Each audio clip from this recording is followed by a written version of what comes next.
Hello and welcome to your Baptist Health System new provider Cerner training video. We're very glad to have you coming on staff, and we appreciate your time to view this educational instructional video to orient you to the electronic tools available for patient care in the Baptist Health System.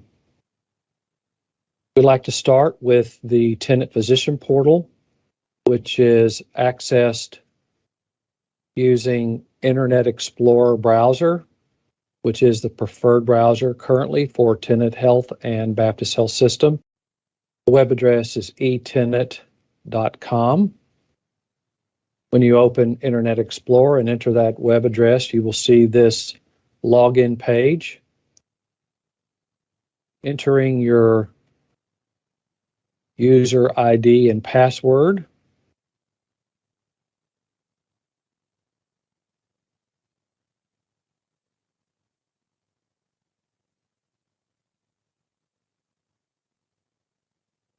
Will take you to the intranet page. If you are an employed physician, click on the apps, scroll down to Physician Portal, click on the link, and now Tenet Portal will open. If you are a non-employed physician, this is the page you will see after logging in on the eTenet Portal. Below the web page title of Physician Portal, there are usually several maintenance announcements. Below that are three boxes: HPF, Cerner, and Continue to Tenet Physician Portal. We will cover HPF and Cerner later in this video. Let's look at the Tenet Physician Portal. The layout of the web page is typical, with a title and links at the top. The first time you log in, the preferences will launch and take you through a number of simple steps to set your preferences. There is a filter for your hospital, and below that are two tabs: My Portal and My Patients. Your preference will set the default. My recommendation is you set it to My Portal. The value of the Tenet Physician Portal is twofold. The first being, this is where you can go for information and resources provided to you by both Baptist and Tenet for patient and medical care. It is also the access point for your office staff to pull your patient's medical records or upload into your office EMR to include a demographic sheet, which is very well done. The layout of the page is in three columns, and we will briefly cover some highlights. Starting on the left and working our way down, this section titled Facility Information SharePoint is specifically designed for Baptist information, and I will call your attention to the provider help desk number 877-639-7575. I would recommend that you enter that phone number into your personal cell phone. Hopefully you will rarely need to call it, but the most common reason is an unintentional lockout and password reset, usually around the time of password reset. So by having that number available to you, you'll be able to call for help. Also, additional help resources are available there. Below are several quick links. The first section is on COVID-19 information. Each one of these links and title will open up a single document simply by clicking on the title. For example, here's a procedural testing update and recommendations. Below there are other useful and commonly used reference materials for COVID-19 patient care. Below that are Cerner and informatics type resources and information to include the impact contacts per BHS hospital. This is important, and let me open that document.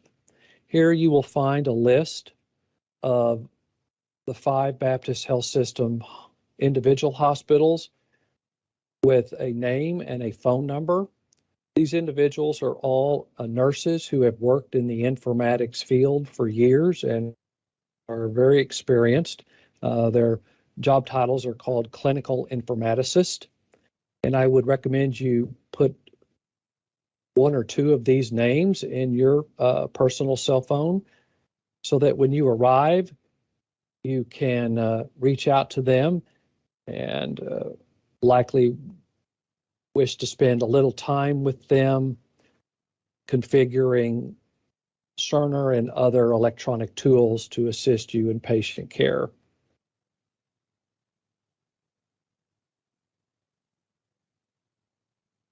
Below there are additional documents that are commonly used. The pharmacy and antibiogram is another good example.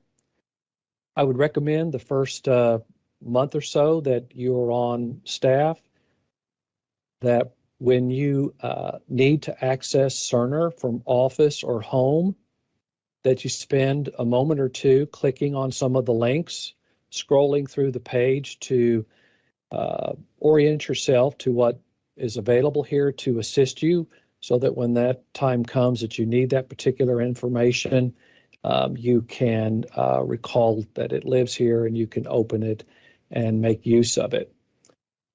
For instance, in the physician resources section, we have more complex libraries here with multiple documents. COVID-19 is a good example. I'll open that one.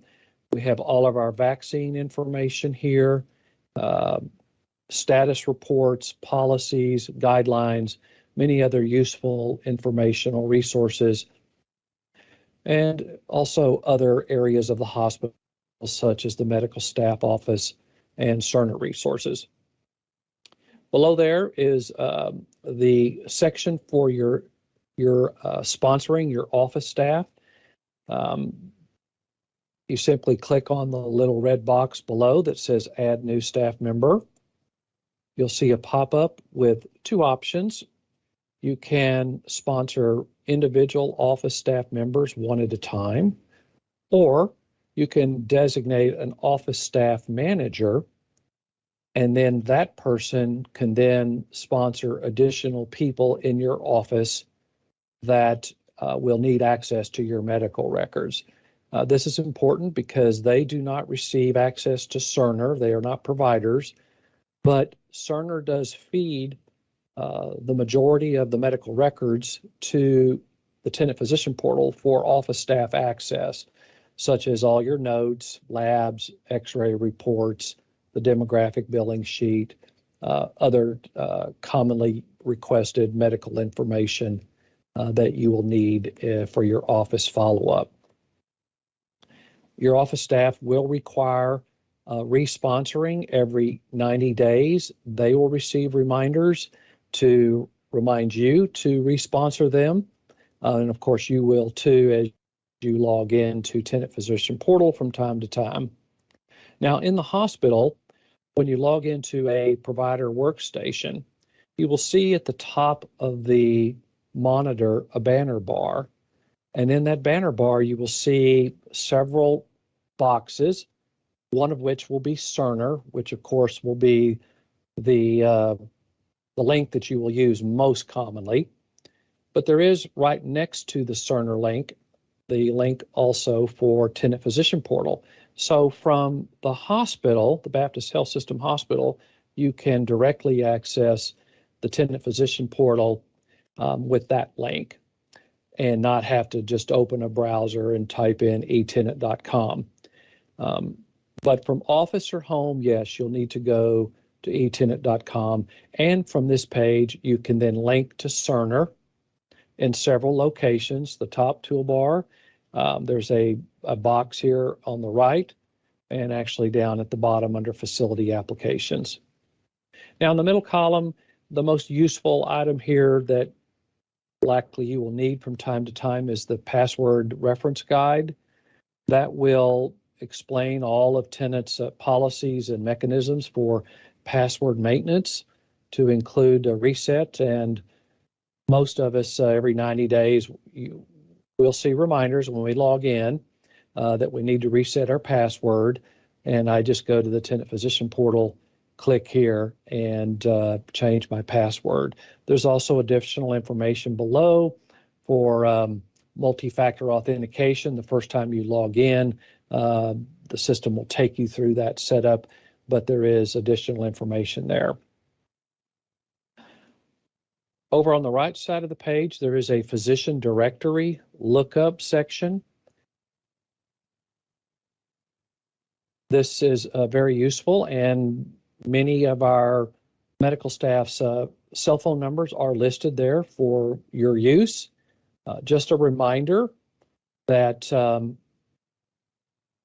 it is against federal and state regulations that we do not text protected personal health information to each other or to the hospital personnel.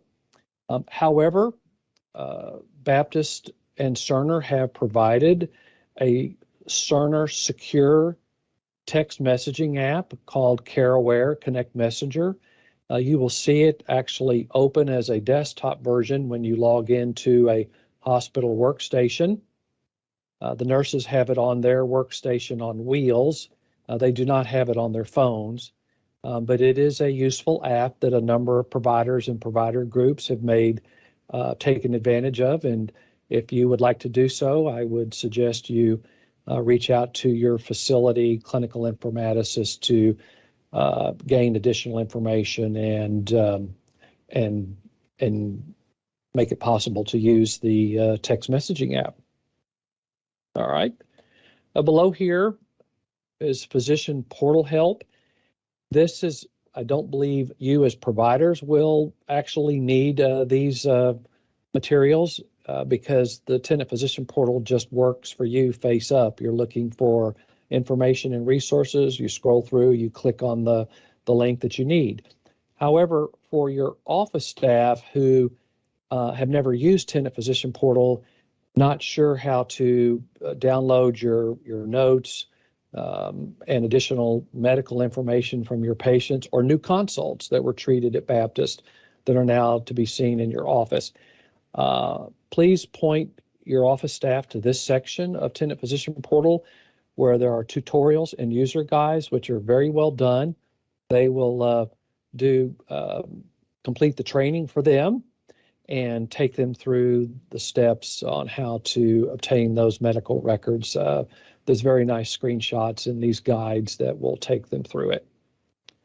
Okay, so the Tenet Physician Portal is our information resource for providers. It is the medical record access point for our office staff, and from office or home, it is our gateway into Cerner. So let's go there next. If you notice, when I clicked on the link, I have a pop-up here titled Welcome to Cerner Works. Again, Internet Explorer is the preferred browser. You can actually open Cerner and Tenet Physician Portal on other browsers like Chrome or Edge, but a warning, it will likely freeze or will not just open up all the pop-ups correctly, and so you'll just have to exit and come to Internet Explorer. I know that Internet Explorer will be retired later this year by Microsoft, and we will have a new preferred browser. And of course, at that time, we will update you as to that new preferred browser. But in the meantime, we are on Internet Explorer. In the hospital, when you click on the Cerner box in the banner bar, Internet Explorer will just automatically launch for you. So the login username and ID is the same as your eTenet login.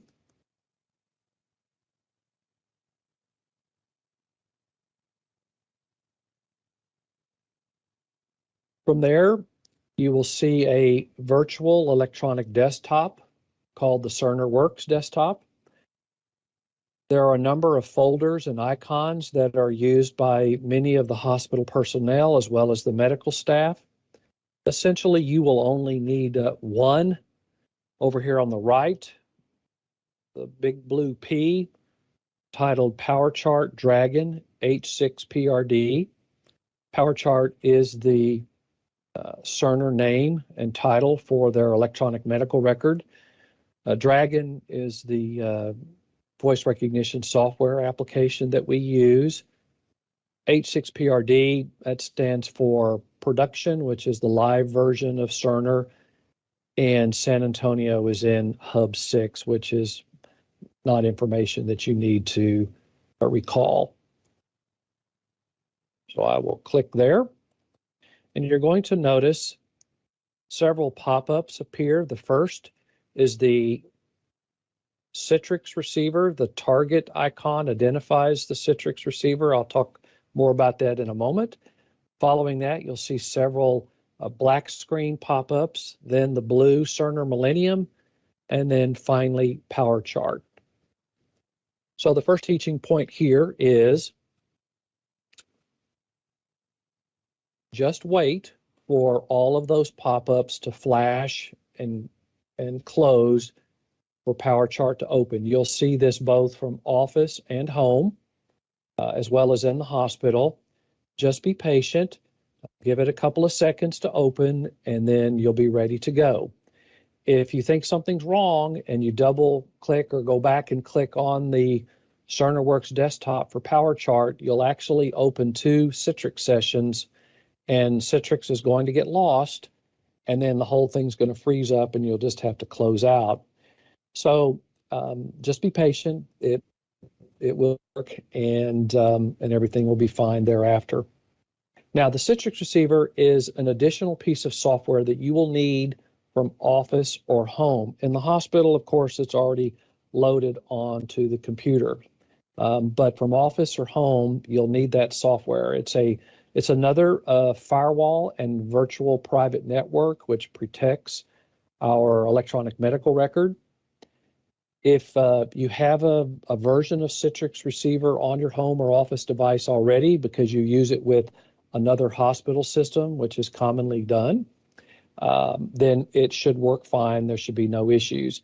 However, if you don't have the Citrix receiver, you'll need to obtain it, and I would recommend you reach out to your facility clinical informaticists, and I'll call them CIs for short, and request the most recent job aid that will tell you in detail how to obtain the Citrix receiver. It's actually fairly simple, and it's a quick download. All right, as we go through the demo, there'll be a few things I will suggest you write down, and we'll start with that and an orientation to Powerchart. So this is the Dragon toolbar. I'm just going to tuck that over to the side for the moment. We'll come back and talk in detail about Dragon.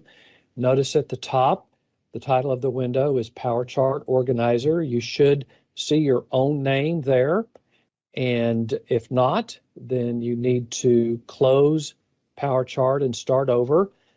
I doubt you'll see that from office or home, but you might see that in the hospital if you log into a workstation that another provider just recently logged out of. The system may be closing the Citrix session, and if you immediately log back in, you could potentially see another provider's name there. So you'd want to close Powerchart and just double click on the Cerner Works Powerchart icon and open it up again, and it should be fine, and you'll see your name. Now, the layout of the page will be similar throughout Powerchart. You have the toolbars at the top, usually 2 or 3, depending on the monitor screen resolution. Below that will be a single or a double banner bar with a title.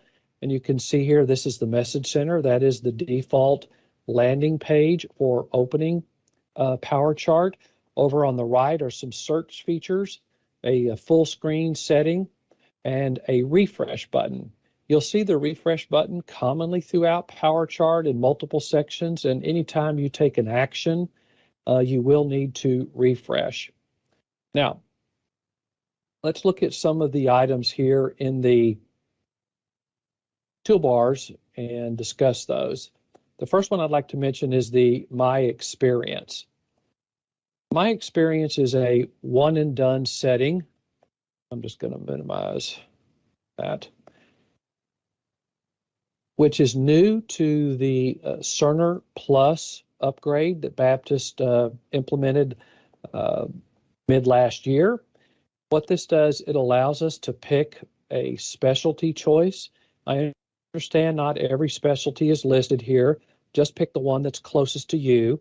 I usually leave mine in the hospitalist view for teaching purposes.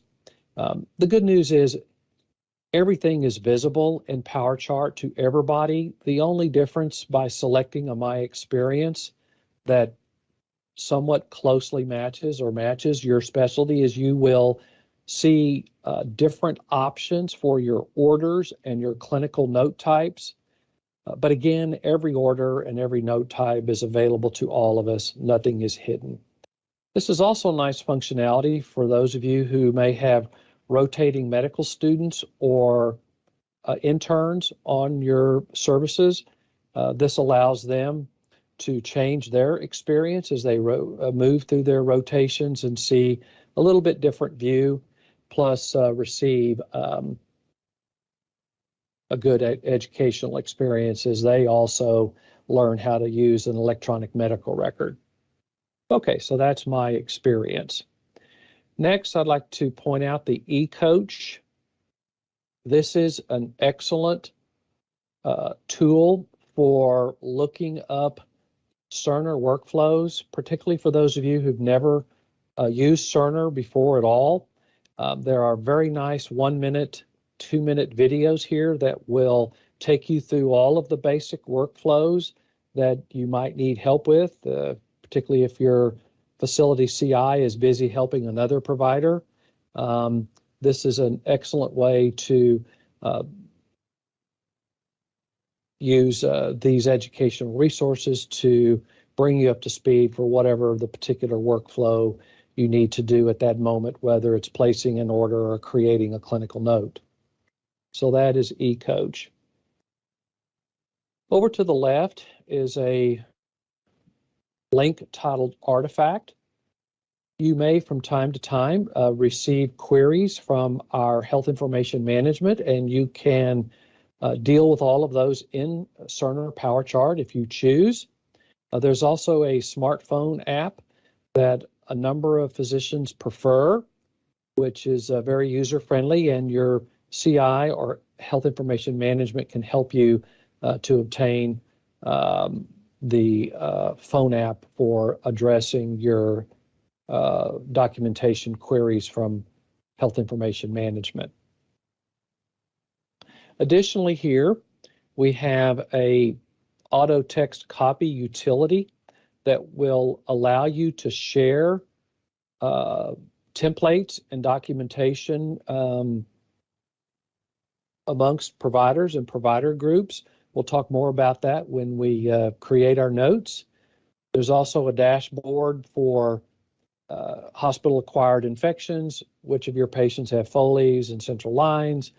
And then there's also a Cerner support for placing help requests when you notice something is broken in the EMR.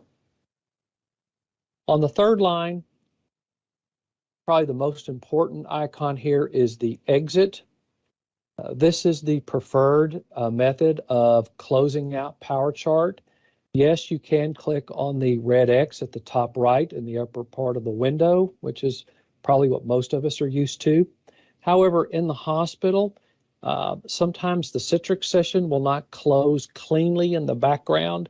And so Cerner has recommended that we just always close Powerchart using the exit feature up here in the toolbar, whether we're in the hospital or home or office.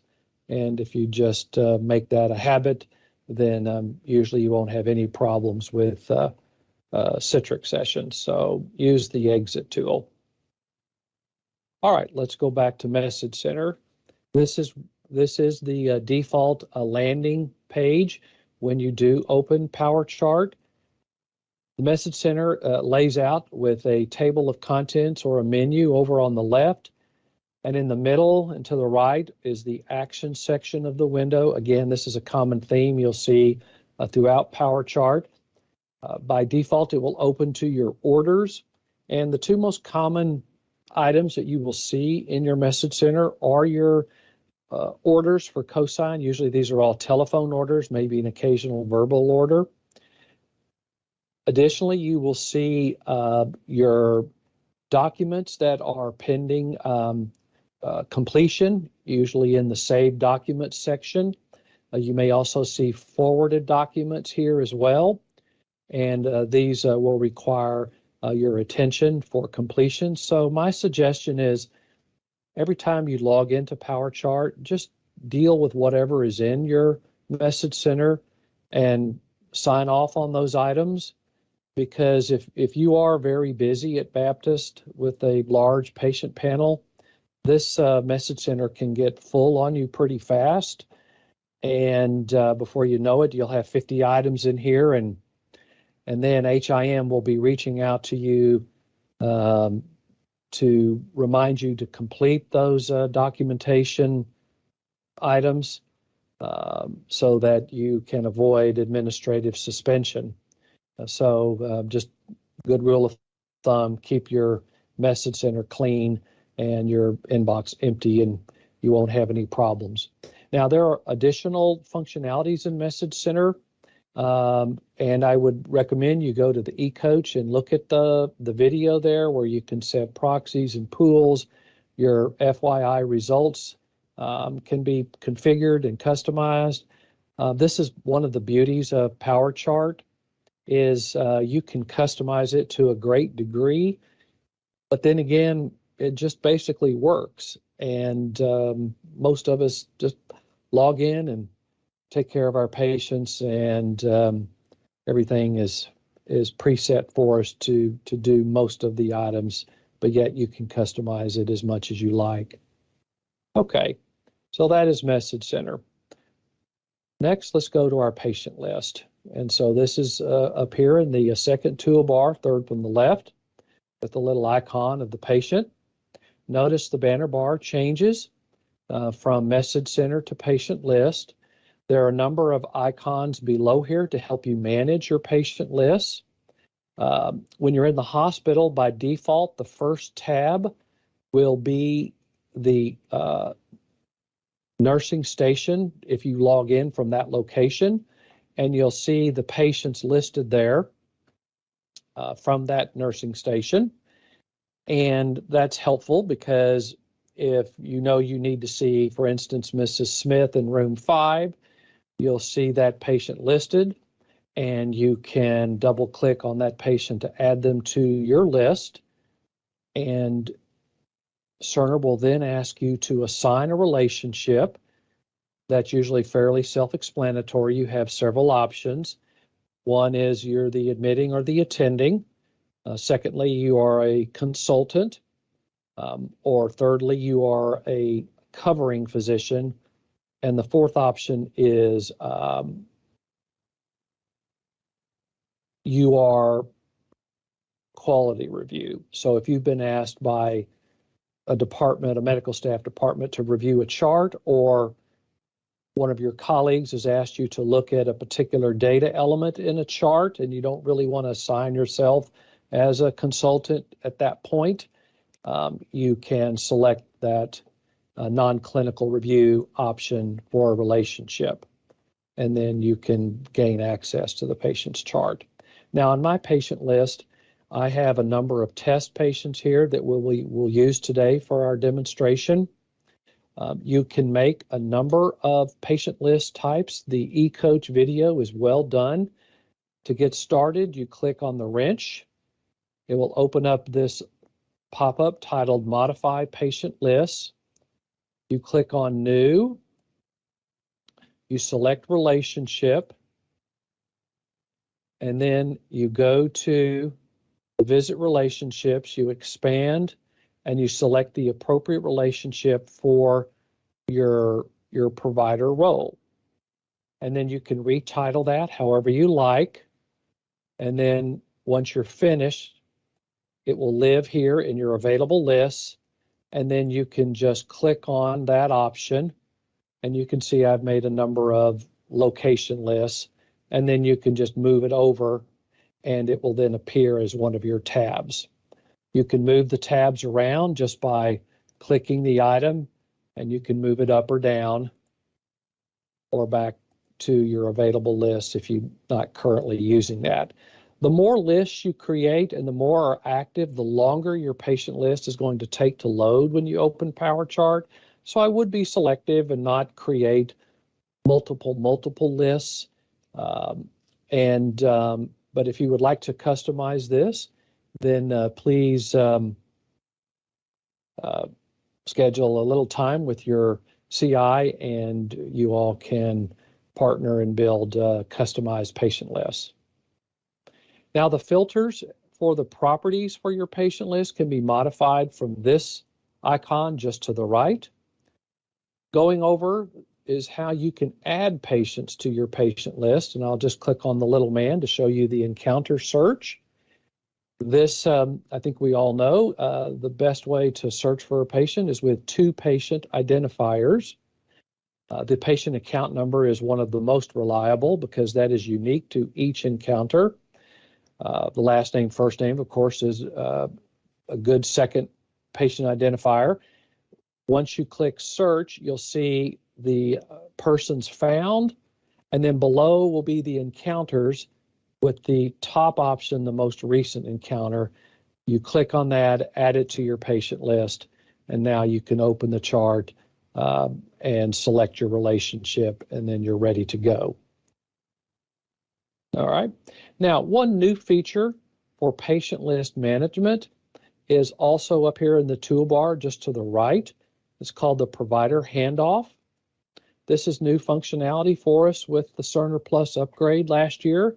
And a number of provider groups, as well as just small group providers, are looking at the functionality for this provider handoff in Cerner. It shows you a number of columns that would be likely a part of a discussion in a handoff, whether that was side by side or by phone or by a virtual format. What you do is you identify the patient you want to discuss. You click on the box in the table. It opens this slide out from the left, which will give you specific information that you can share in a handoff, such as their length of stay, their allergies, their clinical data, which would include items such as their recent labs, their meds, their orders. The iPass allows you actually to input specific notes, handoff notes to each other, such as a summary, pending actions that you would like to hand off, and a block here for situational awareness, such as family would like to visit with you this afternoon at 5 p.m. And so you can enter all of that information and then use it in your handoff. The care team option is currently not functional, but Tenet is looking at the making that live in Cerner at some point in the future. There are also filters that you can use here. You can add patients and you can establish those relationships that I mentioned a moment ago. And there they are: attending physician, consulting physician, covering physician, and then the non-clinical care. All right, so back to our patient list. And let's go ahead and select this test patient to get into the details of taking care of a patient in Cerner Plus. Now, the layout to the page, beginning at the top, Notice we have the patient's name, last name, first name, again, a test patient. This is the demographic banner bar with all of the typical information you would see that you would need, such as their location and other items you can see there. Cerner will allow you to open 2 patient charts, but only 2 patient charts at a time. So you can actually do a search here in this search box to the right.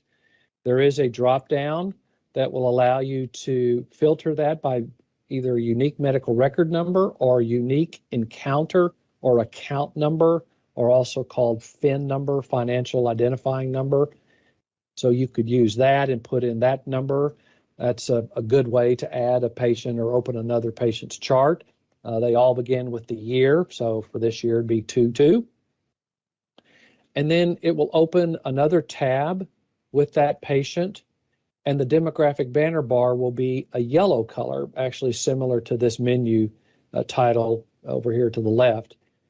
My suggestion is you really only keep one patient's chart open at a time. There will be many opportunities where you'll want to open a second chart. You'll be in the middle of a note or order set on one patient. You'll get a call from the nurse or from another provider, and you need to open that second chart. And by all means, you certainly can. But my strong suggestion is after you finished whatever you were doing with the second chart, go ahead and close that chart so that you don't accidentally place orders or notes on the wrong patient. By having just one patient chart open at a time, that will keep you in good standing. All right. Now, below the demographics banner bar, there is the single banner bar with the title of Provider View. And this is the new Cerner Plus functionality that we received last year. The old functionality still is available for those of you who've used prior versions of Cerner. Here in the dark blue menu over on the far left, that is still available and certainly works. However, this new provider view with these subtabs below and its own table of contents has a strong advantage, and that is as you click through these components, they will immediately appear to the right. Whereas if you're moving back and forth between orders and documents and other items over here on the left in the main menu, the old menu, the dark blue menu, those pages take several seconds to open.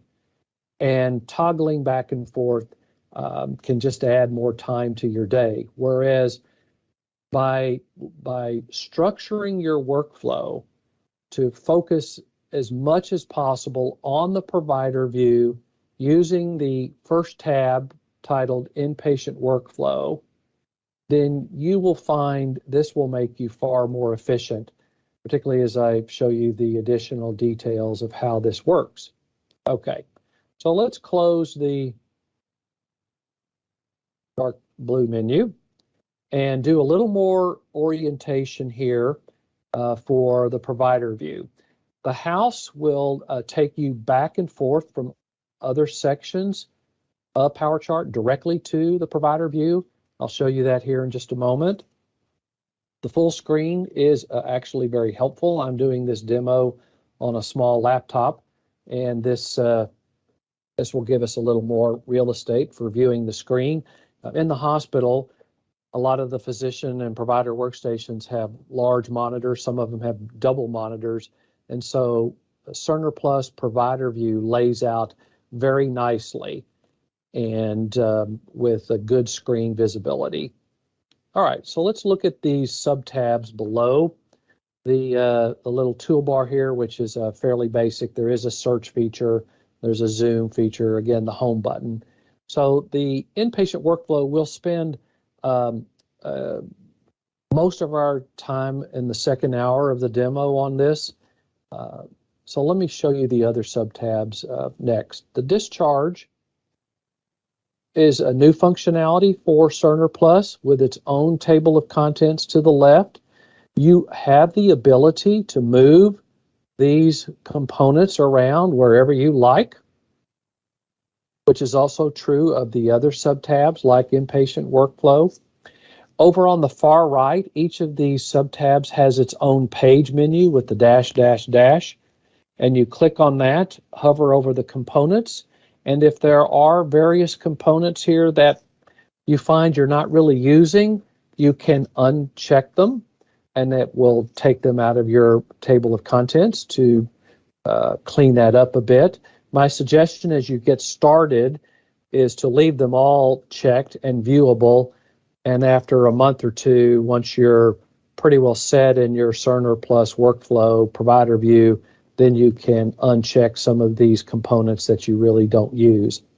Now, the workflow for discharge is fairly simple, and I will spend, I'll reserve the time for the inpatient workflow to walk you through these components. The quick orders is, as it's said, designed for you to rapidly have at your fingertips order options without going to the master search catalog. We will look at that later. These are built out by your My Experience choice. So a hospitalist is going to see a little bit different choices than a surgeon. But the inpatient workflow has its own new order entry, which we will cover in detail in the second hour. And I see actually, depending on your choice, you can use the quick orders or you can stay on the inpatient workflow and place orders there. That's what I do. The inpatient summary is old functionality that may be familiar to prior Cerner users. This was a critical actual component of our old Cerner because this is where you could go to learn a new patient, or if you're covering on the weekends or and you have new patients to see that you don't know, you could open the inpatient summary. You could review the data here in 3 or 4 or 5 minutes, get up to speed as to what's going on with this patient, and then go see them. Now with the new provider view, inpatient workflow, all of that information lives there with the exception of just a few sections, which we'll cover here next. Eventually, Tenet will probably retire the summary, the inpatient summary, because everything's going to be available from the inpatient workflow. All right, so currently, yes, we do need to go to this page for primarily the PDMP section, and that stands for the Prescription Drug Monitoring Program. This is probably familiar to you. We are required by the Texas State Board of Pharmacy and the Texas Medical Board to review the patient's pharmacy report when we discharge a patient on a controlled substance. And thank you, Tenet and Cerner, for building a link here in the inpatient summary. And you can see it's titled View Drug Report. You click on that, it will open directly to the State Board of Pharmacy website. You will not have to log in with a new username or password. You will not have to search for the patient. It will just directly open because you're already in the patient's chart.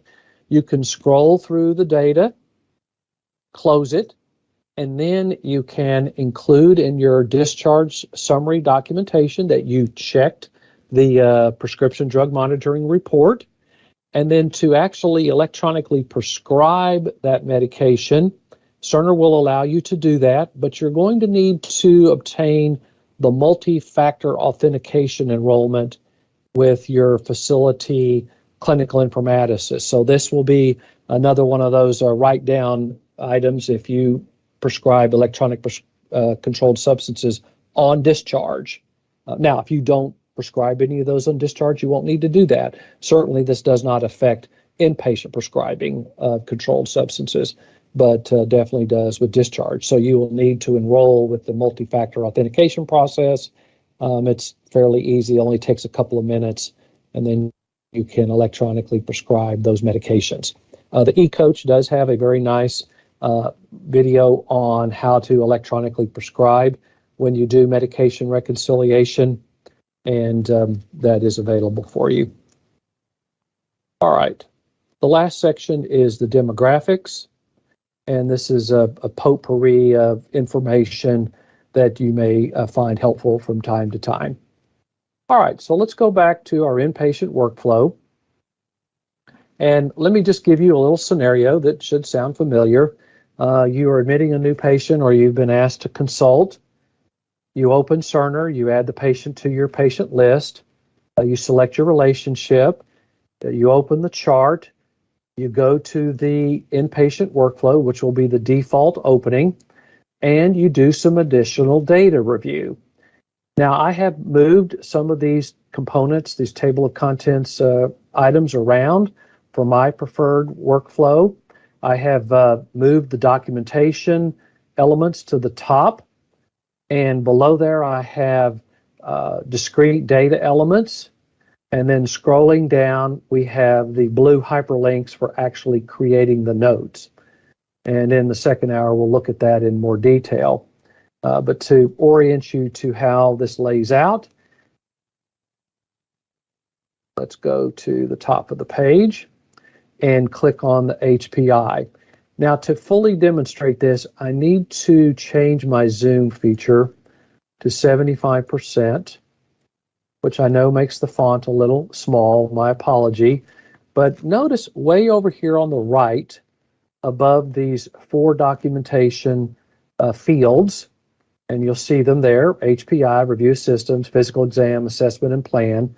This is designed to support a well-done provider workflow, meaning you've seen the patient, you're reviewing data, you'd like to start your preliminary documentation, you want to look at more data, continue with documentation, maybe place some orders, and then go and create your note. And so now you can essentially do 98% of that from this one screen without having to toggle back and forth between the old dark blue menu. So to demonstrate that, we need to click on these little boxes over here on the far right with a little arrow to the right. And notice when I hover over it, it's called Contextual View. And when I click that box, notice the documentation field shifts to the right. And I'm going to do the same with the other 3. And you can pull them back with just clicking again. And now all 4 of them are shifted over to the right, and I essentially have a triple column to continue my workflow. And let's take a look at some of these initial components. So the first one is the chief complaint. This is actually entered by the admitting nurse. You can modify that text when you go to create your note. Currently, we're not able to do it here, although we may be able to do that in the near future. But currently, it is preset for us at this point in the workflow. Next comes the chart links. Here, there is a link for VTE summary. For the attending physician, they will actually see pop-ups for this within the first 12 to 24 hours to do a VTE risk assessment, plus place any initial orders. Of course, consultants are able to address the VTE summary risk assessment as well if they choose, perhaps after a conversation with the admitting or attending physician. Below that is the outside records link. I will click on that because I do want to make you aware of the fact we do have a health information exchange link in Cerner Powerchart. Notice the banner bar changed to outside records. Over here on the far right is actually the name of that HIE, and this test patient, of course, is not going to have any real clinical information here of any substance, but the name of the HIE is called Commonweal. It's a very large one. Many of the local, state, and national clinics and hospital systems participate, and there will be times when you will need information here to do a well-done assessment of your patient, particularly if they are unable to give you a history and family are not available.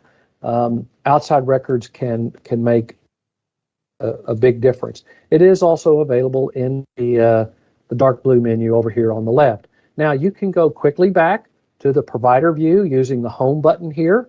So again, very nice how that instantly opens for you. The toggle left arrow over here on the left will take you instantly back to outside records. So that is very nice. No waiting on the page to open.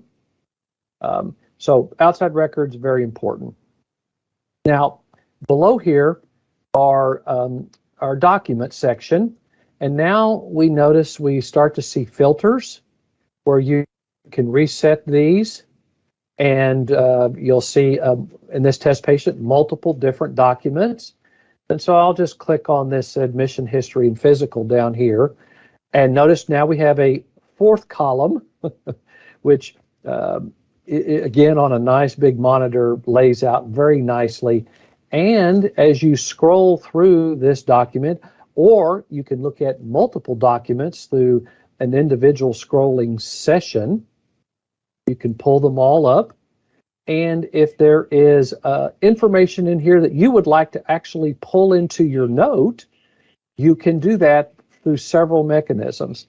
The easiest way is just to highlight it with your mouse and then click on the tag.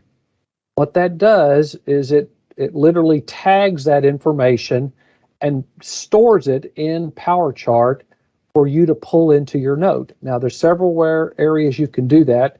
We'll demo it in the second hour when we actually create the note, but you can actually click on this little tag text icon on the upper right, and you can literally drag that into the documentation box. And let's say there's something here in a prior note that you want to include in the history of presenting illness. So you can easily do that. Notice it does put a little footnote to indicate where you pulled that text from.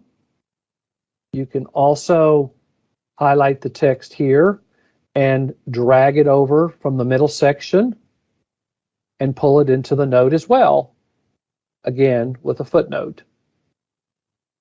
Very helpful.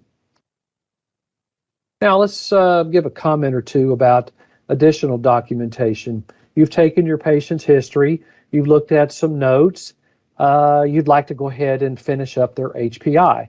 So there's several ways you can do that. You can free text that, or most of us like to use Dragon voice recognition software. So let's bring in the Dragon discussion at this point. Here is the Dragon toolbar. Dragon is a commonly used application, add-on application in many hospital systems. You may be familiar with it. A number of providers have their own license in the hospital. You will, of course, have the Baptist license available for you in Powerchart. This is the toolbar. The first little icon here indicates the dictating device, and you'll have a choice of two.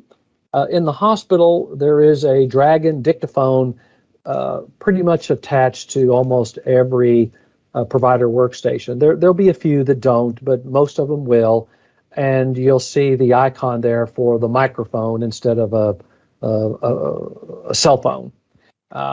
And you just pick up the dictaphone and put your cursor in the text box where you want the text to display and go ahead and do your dictation. The very nice thing about Dragon is it just works. You just dictate and the text appears. However, Dragon can be highly customized, and that's this far right icon that if you hover over is the Dragon bar menu. This will allow you to customize Dragon. There are help features and tutorials here. My suggestion is if you do want to make auto text, I would do them in Cerner Powerchart and then use the step-by-step commands to call those Cerner auto texts into your notes.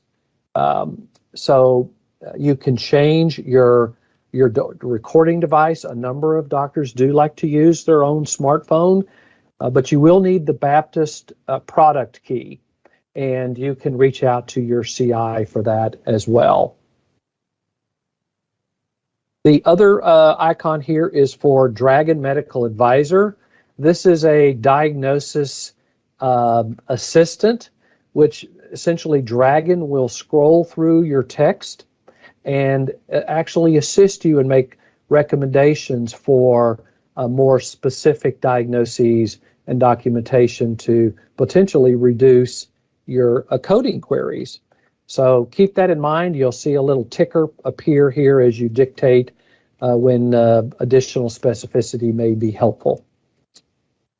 The next box up is the review of systems, and since I'm here, let's go ahead and do our review of systems. And again, we can free text that information, or we can dictate it with Dragon, or I think better yet, we can use the Cerner pre-built auto text, which are templates. And those are linked to a special character. And this is one of those items I would write down. It is the backslash. So I'm going to press the backslash key on my keyboard, and notice a menu pops up with a number of different data elements that I can pull into my note. And as I scroll down, you'll see the backslash ROS. I'm going to double click that. And now appears in my preliminary documentation field a review of systems template. Each of the data elements includes bracketed text in a negative review of systems. The brackets are designed to support Dragon workflow. So the way that works is you put your cursor inside the bracket in the appropriate place you want the text to appear.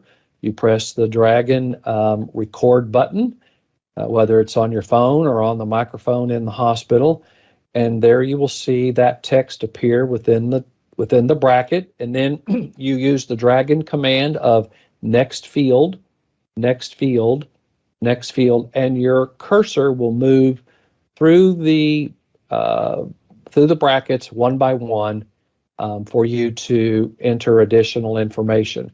For those who like to type, there is the underscores to the right of the bracket, and using the F3 key, and I'm pressing that now, you can move also through the bracketed different review systems and enter additional information, the positives, in other words. All right, so that's nicely done for those who like to type and not use Dragon.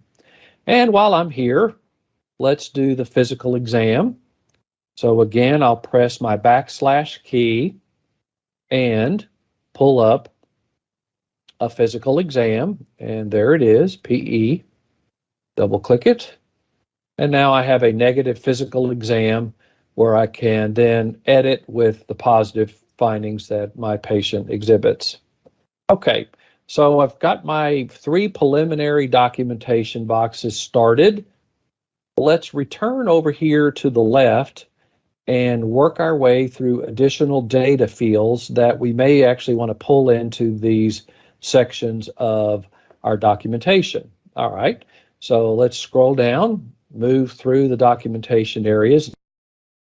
So next up is the history section. Usually this is entered in by the nurses, but you can also add information here if you like. The procedural history you can actually add by CPT codes right here, or you can do them from the main section here just by clicking on the hyperlink. And that will take you to the history section, and you can edit or adjust the social history, family history, even implant history. Again, most of this is nursing done. You can go directly back to provider view with a simple click on the house. Next up is the immunizations. Again, this is a test patient, so a lot of testing has been done. Below that are the home medications, and this is where you will do your medication reconciliation for admission. Now, the first step is the meds history. Again, this is usually done by the nurses, They will take the patient's medication history. They will enter that here in the chart. You can do so as well if you choose. And then you'll click Done. And then when you go back, you can go click on Admission Medication Reconciliation. That's a very easy process. You'll have their home meds on the left, a column in the middle that will allow you to click those to continue or not continue, and you sign it and it's done. All right, below there are a listing of their visits, and then comes the medication administration record. This is very nice to see when patients, your patient received their last dose of whatever medication they're currently prescribed. Below there are the allergies, which you can add to. Below that are the diagnostics. So anything that's a blue hyperlink is a report in the chart. So I'll click on that chest x-ray. And this is a test patient, so you can see under the impression it is a test report, but you can highlight text here and tag that as well. To actually view the image, you need to click on the View Image icon at the top toolbar. Since it's a test patient, there are no real images there, but that's what will take you to the image viewer. And there you can, with a very user-friendly application, no username or login, you can view the patient's images, you can compare it with the report, you can compare it with prior images, even from earlier encounters at Baptist. Very nicely done. All right, below there we see our discrete data elements like labs, again with their own filters, micro, pathology, if your patient's on the ventilator, well done, oxygenation and ventilation, intake and output, lines, tubes, and drains. The order profile comes up next, and this is a test patient again with 62 test orders. Again, a reminder, you can go over here to the little dash, dash, dash menu on the right, and you can hover over the components. And if there are components in your table of contents that you really just won't need or use on most of your patients, you can uncheck them, and it will take them out of your component list, and it will simplify the document review for you. All right. Below there are our diagnosis and problems. Okay, now a couple of comments here. First of all, you will likely see on those patients who have records in the outside records Commonwealth Health Information Exchange database, above the diagnosis and problems, you'll see additional diagnoses with a little purple diamond next to them. Again, this is a test patient, so it's not showing you that.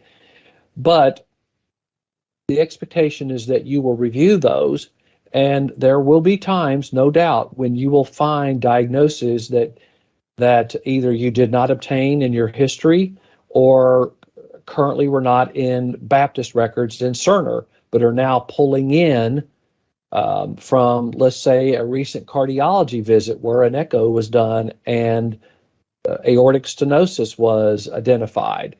And you need to review that report. And you need to reconcile that diagnosis to Cerner. And so with a simple click of reconcile, add, or discard, you can actually do that. So that's very simple and very nicely done. Now, to modify the diagnosis and problems you see here, there is a add problem box here where you can add in new problems.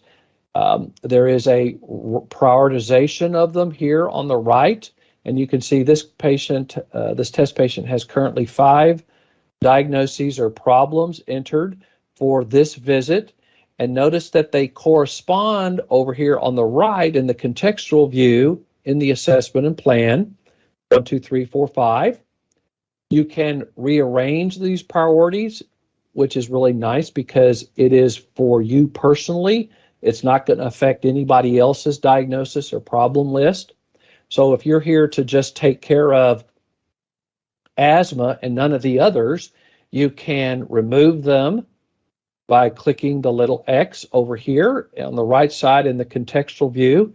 That will take the problem off the list here for your documentation. All right.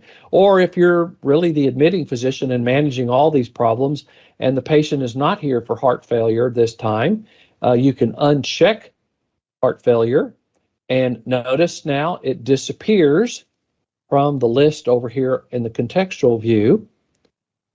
If a chronic problem is resolved, you can also take care of that, and it will slip down to the chronic problems section. So this is very nice functionality, allows us to manage problems as a group, but personalize them to our note. We can also add in our preliminary plan at this point, or we can, and it looks like somebody's been working with this too, so I'll refresh that. Oh yeah, it was me over here. Then you can add in your plan here, your preliminary plan, or you can wait to do it when we go to create the note, which is almost there. All right. So below here are the quality measures. There's only a few of those that you will see from time to time. If the patient has any clinical media, and then there is this very nice calculator section with a search feature. There's also actually a calculator up here in the toolbar. It's a little bit different, but it also has a search feature where you can look up calculators. Okay. All right. So we have completed our preliminary workflow here on contextual view. We're now ready to go create our note and finish it. So we'll click on Admission H&P. Notice we now leave the provider view and we go to the documentation view. We have an add feature here, which we'll show you that in just a second. We have our tab for the Admission H&P, and actually there is a documentation list here which contains all of the documents with a filter, which you can set to open. All right. And I have it currently set to just the physician notes. You can open a note, and if there's something in here that you want to include, you can tag that as well. Say something in yesterday's note you want to pull into today's note. Go back to our Create Note tab, and it lays out in 2 columns with a typical Word type toolbar above. The left column is the contextual view preliminary documentation that we already did over on the provider view. Any box, by the way, that is not filled in will drop off and not appear in the final version of the note. The right column over on this side of the page is all the data that pulls in from the chart, a lot of it again from the nursing history, plus what you put in.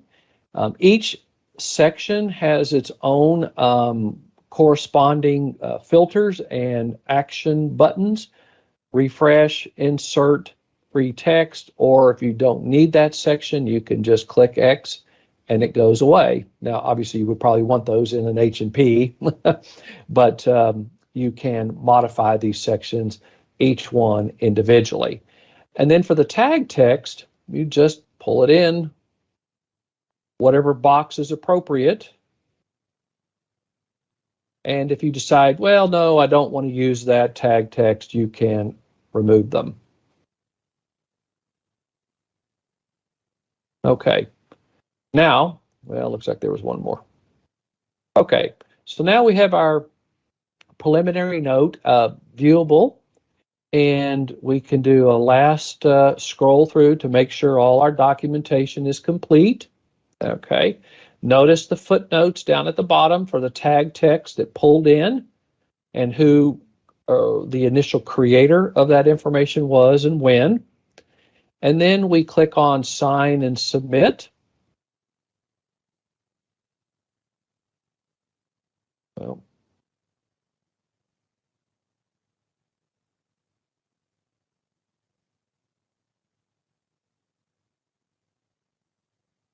looks like it's frozen. All right, let's try this.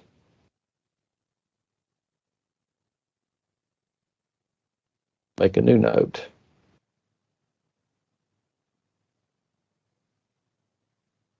Okay. We click Sign and Submit. And now this brings up a new pop-up called Sign and Submit Note. You can check the boxes for the correct information, the type, the author, the title of the note. We do recommend that you put your name and service line in front. All right. And then there's the date and time. And then below there, you can forward notes as required or needed to other providers. And there's several choices. There's a relationship option. Any other provider who has assigned themselves to this patient, you can add them there just by clicking the little blue. It pulls them over to the side.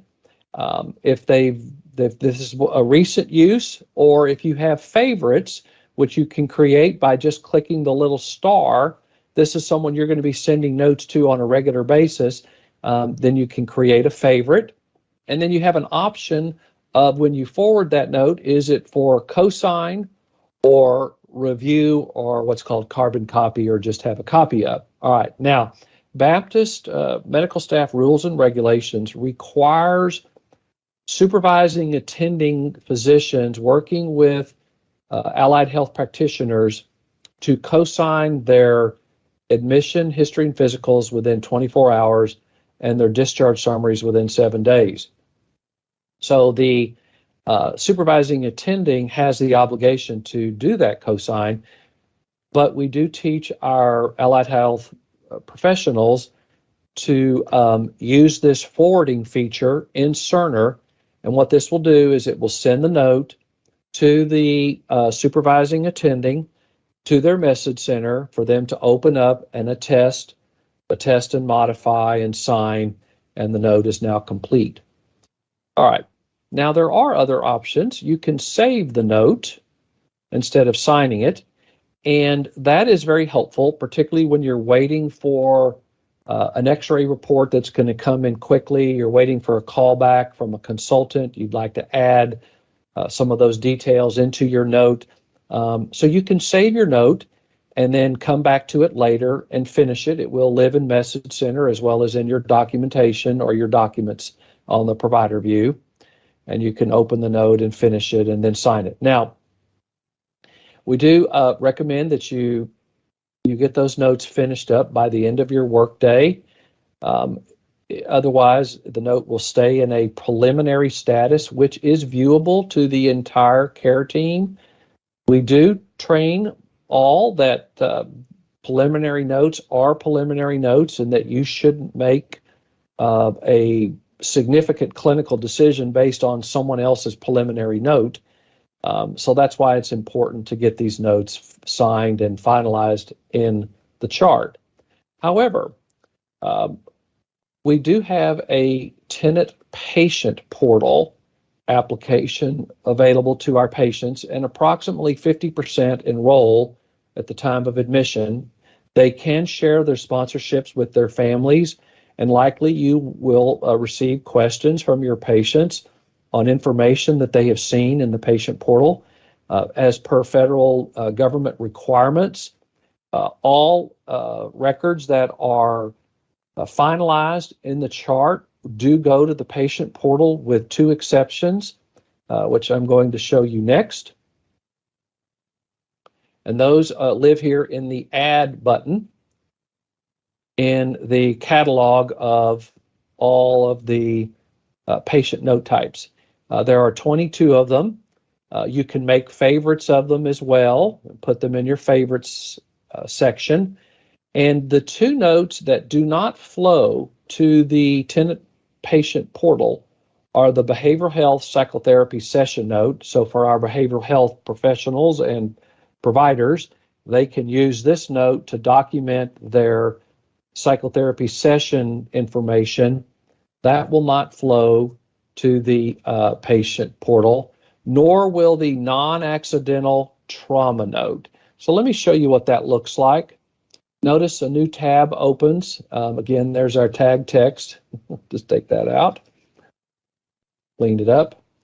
And as you scroll through the note, you'll see the various headers reflect sensitive information that may be relevant in your patient's history, that the care team would need access to in order to put together the best care plan for your patient.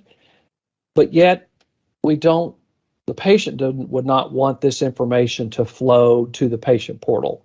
So the non-accidental trauma note is available to you to use for your patient-sensitive information that will not flow. But everything else will go once you sign it.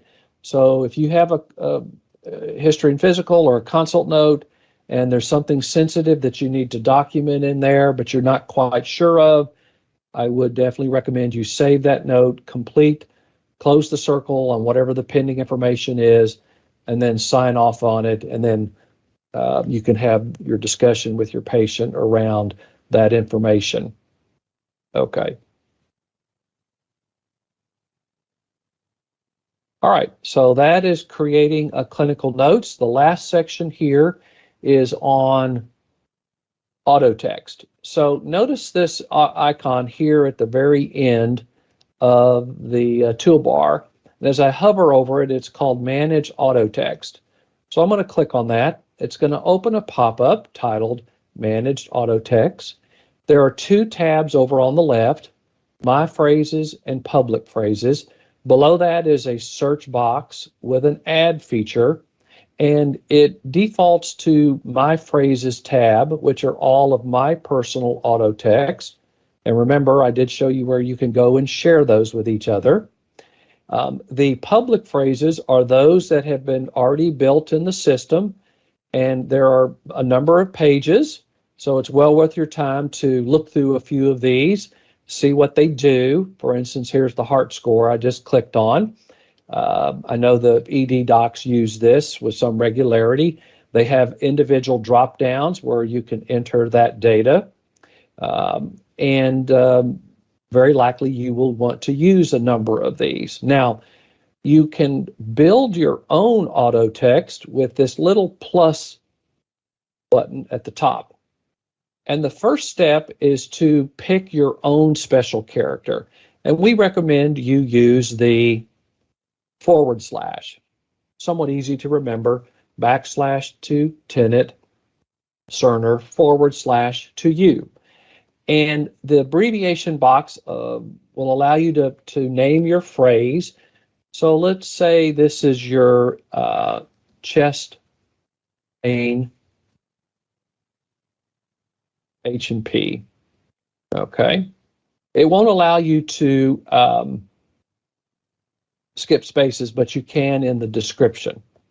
So if this is your routine chest pain admission, all right, as opposed to, let's say, an acute MI, clearly ongoing, all right? And then down here in the bottom, you have a completely free screen to build your auto text however you like. You can free text it. You can use Dragon and dictate.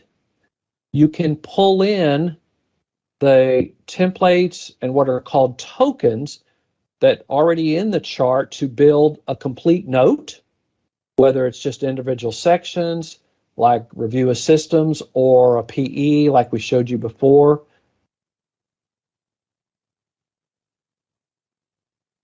All right. Or so the search feature works nicely. Or you can copy and paste in documents that you have on your own devices from office or home and build your home auto text. All right. Then you click save and it goes into your catalog. And you can see here it is now / chest pain. Sometimes folks will use other icons. I would not recommend the dot just because every time you tap a period, you're going to see your catalog appear, and I'll show you that next.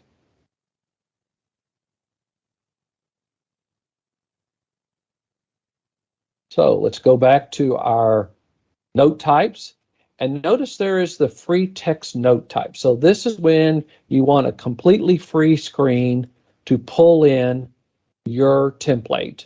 All right, so we go into the active field, we type the /, up appears all of my personal auto text that I have built, and they are alphabetical. Notice there's the chest pain, H&P, and it pulls in the text that I had saved before when I built it. So you can build entire notes, you can build just sections of notes.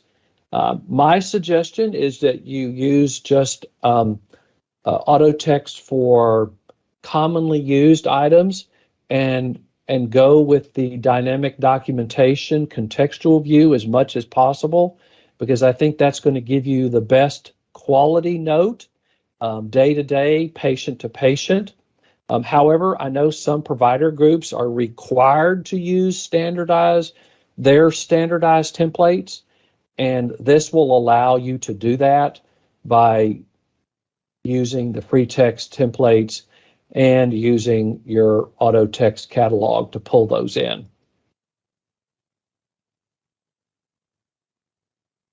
Okay. All right. So let's go back to provider view, and we'll finish up with the last section, which is the new order entry. All right. Now we'll start simple and go complex. And to get a little bit better visualization of that, I'm going to close my contextual view boxes.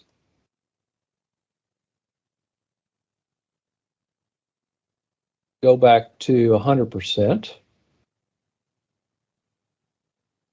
And now we can see this a little more clearly. All right, so let's start simple and go complex. So my patient needs a complete blood count. So as I type in CBC, you'll notice that appear below search matches, top 25. And as I scroll down, you'll see here's some lab tests. Here's actually some medications, other orders. The T and N means today and now. And as you move your cursor over the boxes in the table, you'll see the light blue color appear. And let's say I want to order this CBC. All right, so I click on it. And over here on the upper right, you'll see a little icon that looks like an inbox. And as I hover over it, it's titled Orders for Signature.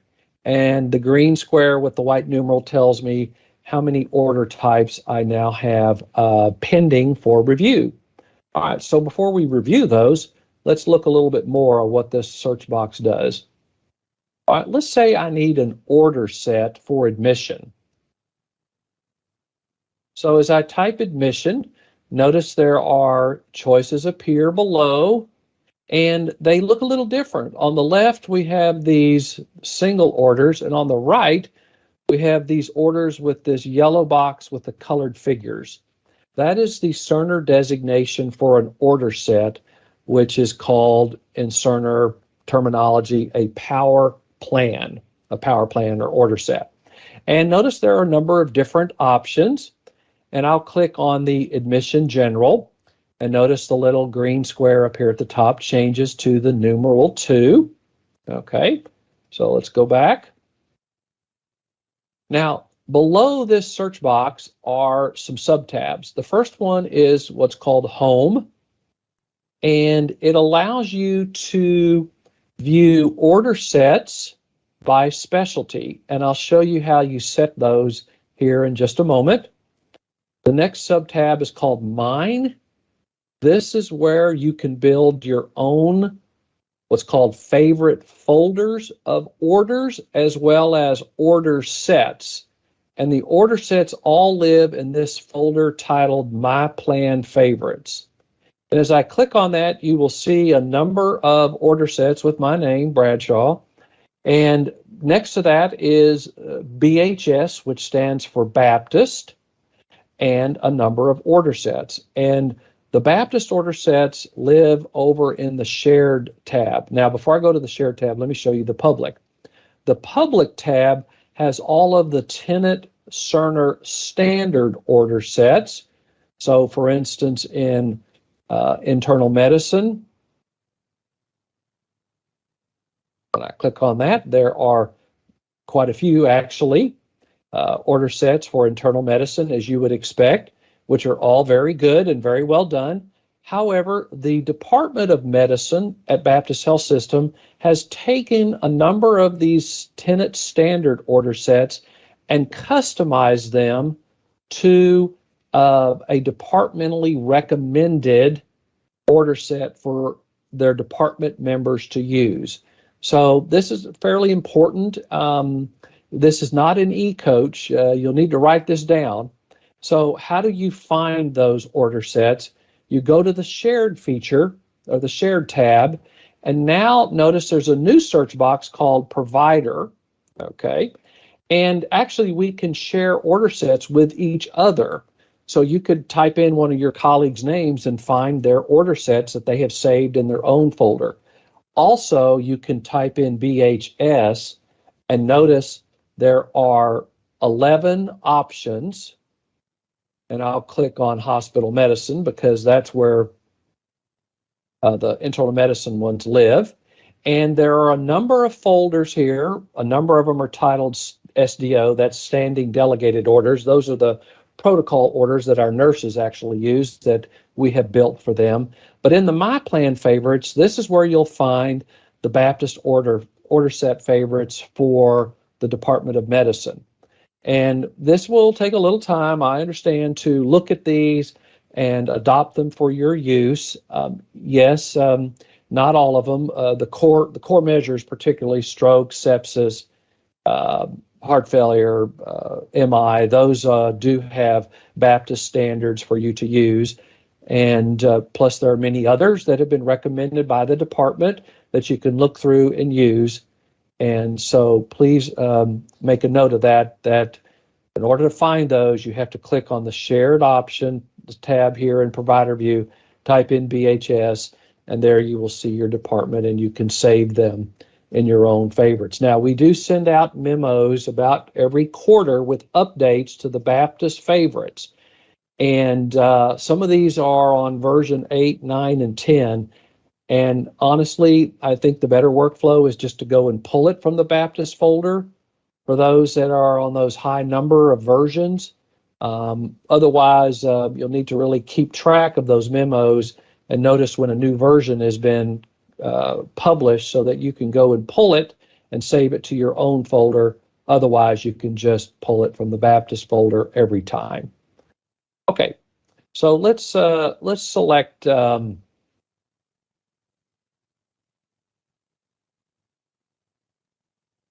plan here.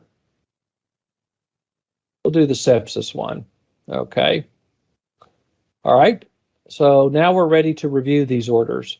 Okay. When I click on orders for signature, a pop-up appears titled the same with two views, a list view, which just lists them, or better yet, I believe, is the association view, where now the orders will actually be linked to a particular diagnosis that you can set.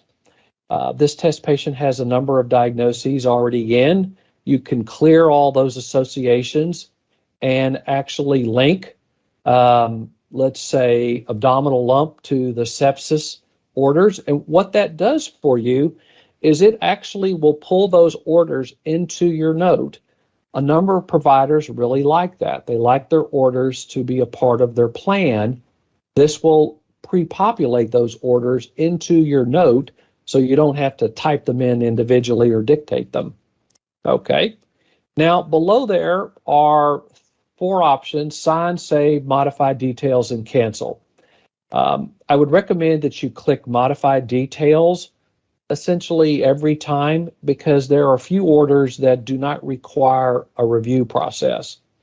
And as you see here, as these orders lay out, particularly in an order set in their logical categories, you will need to review these orders before you sign them. Now, just an overview of the page. On the left, you'll see a table of contents or a view. Any of the order sets that you have selected for review are listed here under medical. Anything that's bold font are orders that are active on this test patient. You can add new order sets with this link up above. You can add orders to the order set by clicking on the Add to Phase feature. Okay. And then as you review the orders, you'll notice some of them are pre-checked, and in the Baptist sepsis plan, that is the case. So as I scroll down here, you'll notice these lactate levels and blood cultures are pre-checked. So anything that is pre-checked in an order set by either Tenet, Cerner, or Baptist is there for a good reason for you to think about leaving that order pre-checked. Now, you can change it if necessary. You are licensed providers, and if this patient needs a different order or a change to that order, you certainly can, but I would think twice before you alter an order that's already been pre-checked in a power plan. All right. There are subphases in power plans. That's what these antibiotic orders are.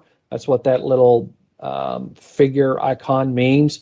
You just click on the order and it will open up the what's called the subphase. You can return back to the main power plan and continue your work there, or you can go back. You can modify orders. A lot of the orders do have a drop down where you can change the selection. In this case, this Zosin order, whether it's Q6 or Q8. When you select the order, you can right click on it and select modify. That will open the Cerner scratch pad, which will open additional changes that you can make to almost any order. There is an order comments tab, which will allow you to free text additional information to your nurses. And you can minimize that. We can return to the main order set. And then after you have reviewed all of the orders, modified whatever you needed, added to phase whatever you needed, now you have some additional options. The first one is save as my favorite. So let me do that. You click on save as your favorite. It opens up this box.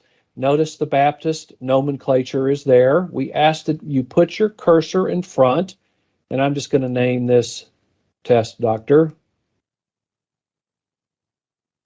And I'll show you where it goes here in a moment. We'll click OK.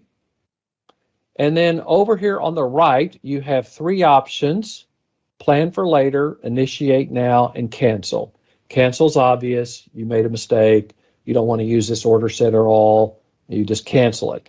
Most of the time, you're going to click initiate now with a little light bulb. That doesn't necessarily mean there's stat orders in here, although there may be. Initiate now just means the patient is in the area for which these orders apply. Whereas plan for later is when you want to store these orders for later use. And in my field of surgery, this is very useful. I'll see patients in my office and schedule them for surgery, and I'll put in their order sets in advance so that they're ready to go for when the patient arrives at pre-admission testing or day of surgery. You can store your post-op plans and review them in PACU and make a few modifications and sign them then. So very useful feature of being able to plan and store orders, and the nurses will have them and initiate them when the patient arrives in that area for which those orders apply. All right, so let's cancel these orders so we can go back to the provider view and show you just a bit more on how it looks here in your favorites folder. So again, we'll go back to the Mine subtab. We'll click on My Plan Favorites, and notice here is the test doctor order set that I just saved from the sepsis plan, now lives in My Plan Favorites. So this works out very nicely, I think, for the inpatient workflow. where you can save your order sets here. You don't have to go to another part of the chart, or in Cerner, you don't have to go to the dark blue menu over here on the left to place orders. You can place them directly here in the provider view. Now, to manage your folders and your favorites, you do actually have to go to the orders add order page. And like a lot of things in Cerner, there is dual functionality here over on the left. You can manage your diagnosis and problems as well. It opens by default to the little home button, and this is based on your specialty setting that you have configured. So you click the up, and here you can pick your option. So if I want to change it back to surgery and set that as my home folder, when I go back to the home, now I will see surgery order sets, both by subspecialties of surgeries as well as the Tenet standards. Now notice none of these are Baptist favorites, and you can't search for Baptist favorites here unless you've saved them to your own folder, okay? And again, you can go and change these to however you like. There's the internal medicine. It'll show you what they look like. Then you can go and save it as your home folder. And now here are all the multiple internal medicine power plans. Now the star are your favorites. And this is where your favorite plans live. Okay, here they're all listed out. You can click on them and take them out just by right-clicking, very easy. You can manage your folders by this drop-down arrow, and eCoach will walk you through this nicely. You can create them, move them, delete them. You can make a number of folders for a workflow that meets your needs, or you can keep it very simple. Very easy to do, and eCoach will walk you through that as well. Also, I think if you want to spend a lot of time customizing your orders, your notes, your patient lists, again, I think spending 15, 20 minutes with your CI will be very helpful. The last folder is the Tenet standards, which again are based by mostly specialty. Now to search for orders up here in the search box, key training point here, as you type characters, you'll notice options appear. So let's say my patient needs a Dilantin level, okay? These are not all of your options. Notice the little gray box down here at the bottom where it says enter to search. You actually need to press the enter key on your keyboard to see all of your options, all of your order options. So please remember that. Notice where it says enter to search. The more text you type, of course, the more you're going to see, the less you're going to see. It will refine your search. But recall that these are not all your options. Just press enter to search and you will have what you need. All right, so that concludes our training session today.